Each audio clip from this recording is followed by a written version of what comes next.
Arakan, আরাকানটা আলাদা issue, Arakan দেখানো যাবে। খাজানা ভাই, খাজানা আমি পাবো কই? তারপরেও খাজানা কিছু আছে ব্রিটিশ সরি, খাজানার কিছু তো নাই একবারে, তা না আপনার মতো নাই, একটা দুইটা আছে, এগুলা হচ্ছে ওল্ড ইস্যু। হ্যাঁ, এখন এখানে কিন্তু কিছু ব্যাপার আছে, আরাকান, বার্মা, মিয়ানমার, এগুলা এগুলা আসলে ফুল সেট। এটা ফুল সেটটা। হ্যাঁ, মিয়ানমার চাইছিলাম তো, বার্মাও আছে। বার্মা বেশ কিছু কয়েন আমি অবশ্য বিভিন্ন জনকে গিফটও করছি, এরকম আছে। এখানে কিন্তু আরো সেট আছে, তো ওখান থেকে আর বের করতেছি না আর কি। আমার একটা পছন্দের জিনিস আছে, সেটটা বাইর করার কারণে বলতেছি। এইখানে বেশ কিছু কয়েন আছে, এগুলো হলো আমি নিজেও জানতাম না, এগুলো হলো আবখাজিয়া। হ্যাঁ, এবং আবখাজিয়ার এই কয়েন গুলার মিন্টিং আমি নিজে ওই দিন দেখে আশ্চর্য হয়েছি। প্রতিটা কয়েনের মিন্টিং হচ্ছে 2000 করে, এবং পুরো সেটটাই আমার কাছে আছে, আমি নিজেও জানতাম না।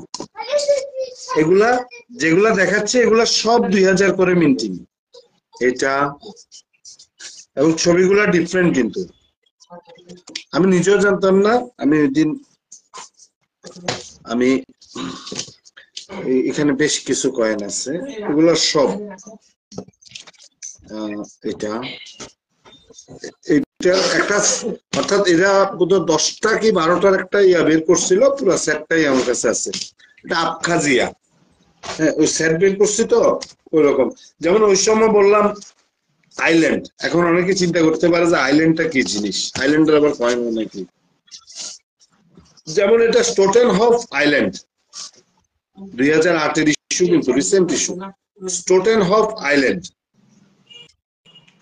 এটা কয়েনটা আমি আগে দেখাইছি। আইল্যান্ডটা কোথায় ভাই? এটা ব্রিটিশদের আন্ডারে না? ব্রিটিশদের আন্ডারে।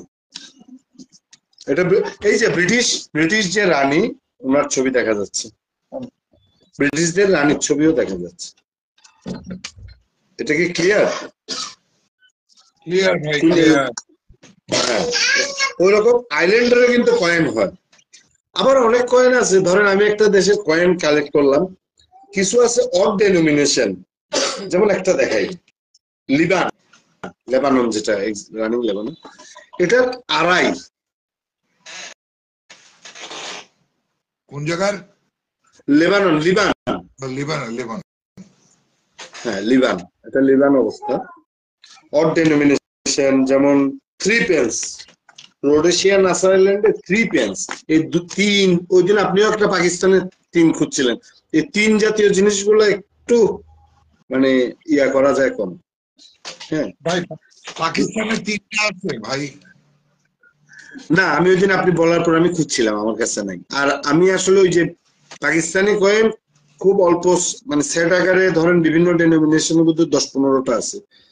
3টা মনে হয় বের হয়ে সাথে সাথে অল্প কিছু ছেড়ে মনে হয় উঠাই ফেলছিল। হ্যাঁ হ্যাঁ, হতে পারে।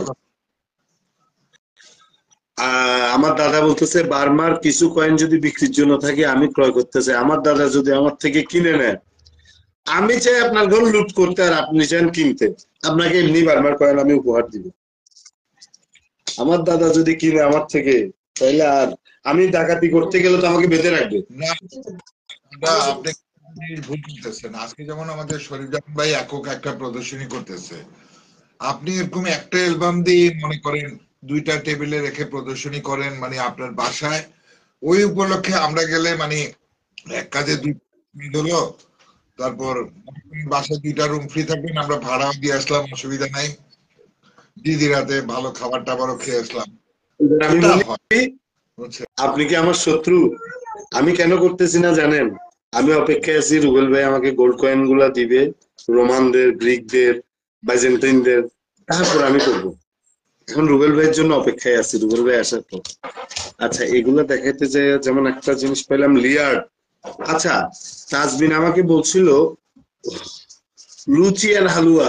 হ্যাঁ রুবেল ভাই, লুচি হালুয়া থাকবে, আপনি যা বলবেন সব থাকবে, আপনি আসেন।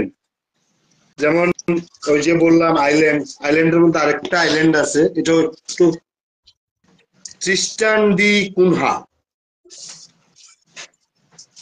ট্রিস্টান ডি কুনহা আইল্যান্ডের নাম। হ্যাঁ ওরকম। তো এটা নিউজিল্যান্ড কিউইদের আন্ডারে বোধহয়।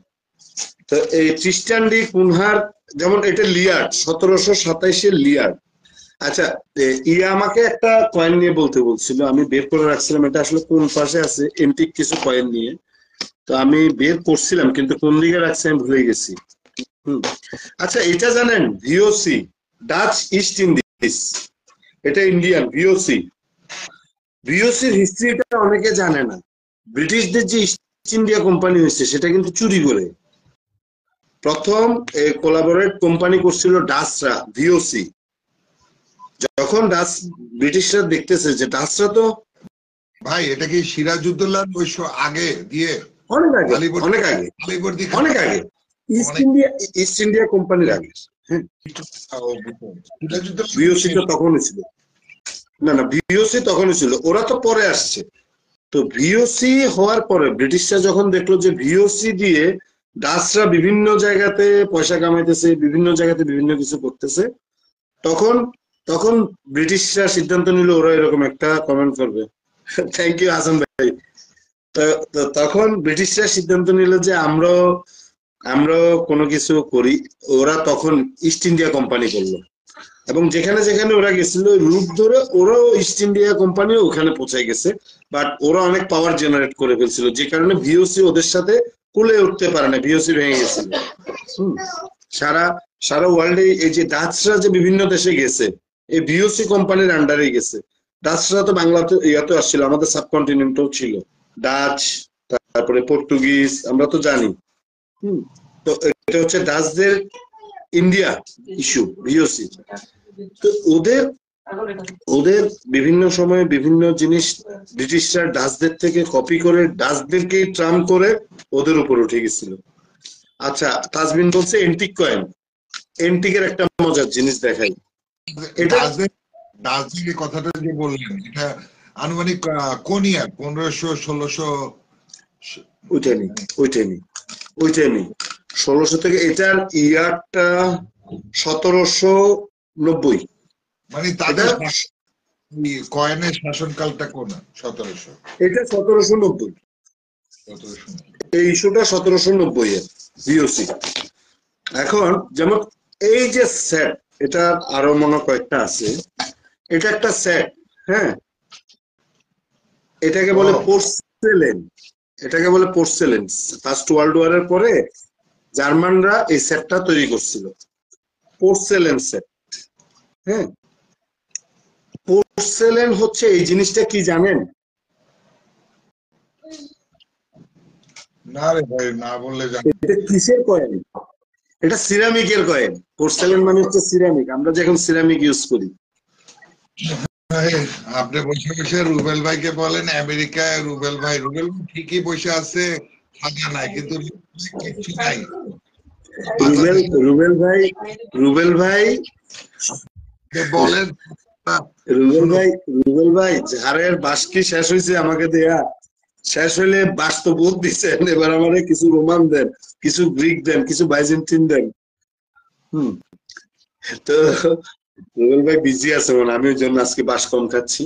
এটা হচ্ছে ফুল সেট, বিভিন্ন ডেনোমিনেশন 7টার একটা সেট। এগুলো সবগুলোই হচ্ছে সিরামিক কয়েন।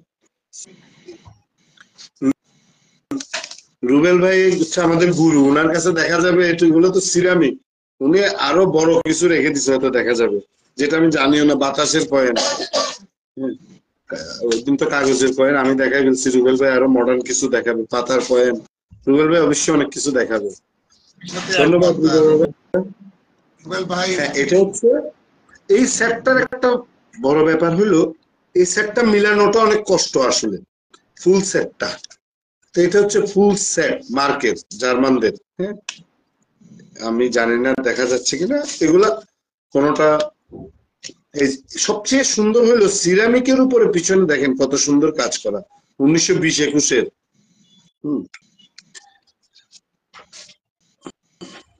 এইরকম অনেক কিছু, এগুলো হচ্ছে সিরামিক, ফুল সেটটাই হচ্ছে সিরামিকের, এবং কয়েনগুলোর কারুকার্য গুলো অনেক সুন্দর। এগুলো কি বোঝা যাচ্ছে? জি ভাই বোঝা যাচ্ছে, বুঝতে পারি, ধরে রাখেন স্টিল। হ্যাঁ বোঝা যাচ্ছে। কারুকার্যগুলো অনেক সুন্দর। জার্মানদের কাছে মেটাল শর্ট হওয়ার পর আমরা জানি যে জার্মানরা কাগজের নোটের পরিবর্তে একটা জিনিস ছাড়ছিল, এটা ছিল নোটব্লেড। বিভিন্ন টেরিটরিতে ওরা নোটব্লেড ছাড়ছিল, মানে ছোট ছোট ছোট ছোট কাগজের টুকরা, খুব সুন্দর ডিজাইন করা। আমি দিন দেখাইছিলাম কিছু নোটব্লেড। ঠিক তেমনি মুদ্রার ক্ষেত্রে মেটাল শর্টেজের কারণে কিন্তু সিরামিক দিয়ে ওদেরকে পয়সা বানাইতে হয়েছিল। এগুলো ছিল ইমার্জেন্সি ইস্যু। ঠিক নোটব্লেড যেরকম ইমার্জেন্সি ইস্যু, এগুলো ছিল ইমার্জেন্সি ইস্যু। তো এরকম আর কি। এখন দেখাতে দেখাতে তো অনেক বক বক করে ফেলতেছি, মানুষ যে আবার কখন বকা দেয়। এরপরে আছে, যে এটা কোন সময়, বিফোর ফার্স্ট ওয়ার্ল্ড ওয়ার না সেকেন্ড? আমি বুঝি নাই। প্রথম বিশ্বযুদ্ধের আগের এই এগুলো? প্রথম বিশ্বযুদ্ধের ঠিক পরে, যখন জার্মানরা হেরে গেছে এবং ওরা বাজে অবস্থায় পড়ে গেছে। হ্যাঁ, এগুলা খুব, দাদা আপনার নোট তো আমার মাথার উপরে কি চারা তো উপর দিয়ে যায়। আমি তো শিশু, এখনো শিশু, এখনো তো রুবেল ভাইয়ের ট্রেজারি দেখা বাকি। আচ্ছা, তারপর হচ্ছে যেমন একটা ইস্যু আছে। আচ্ছা আরেকটা, আচ্ছা এগুলা বাদ দিই, এখন বেশি বেশি বকবক করতে গেলে টাইম অনেকক্ষণ লেগে যাবে, আজকে তো সময় শর্ট।